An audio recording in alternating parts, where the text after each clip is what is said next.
Today's scripture is James chapter 1, verses 5 through 8. This is the third video of our book of James study. James says in verse 5, "If any of you lack wisdom, let him ask of God, that giveth to all men liberally, and upbraideth not, and it shall be given him.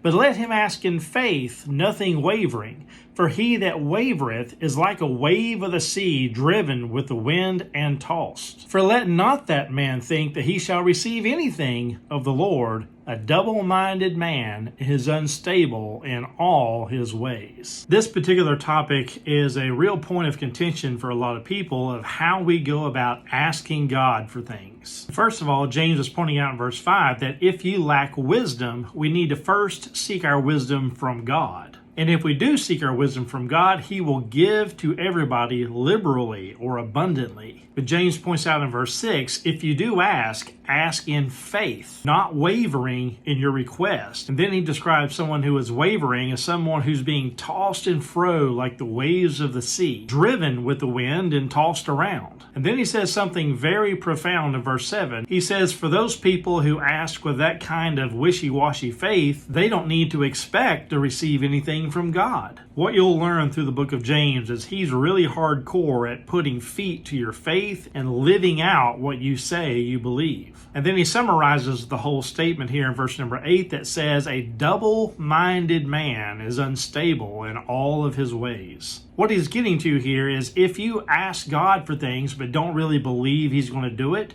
then you're a double-minded person, and that you don't really need to expect to receive anything from God. God is real, and our requests should be sincere and real as well. So when you ask God for something, ask in faith. Don't be double-minded in your relationship with God. Commit to Him wholeheartedly because He has committed Himself fully to us. I am Pastor John, creating community by sharing Scripture. God bless.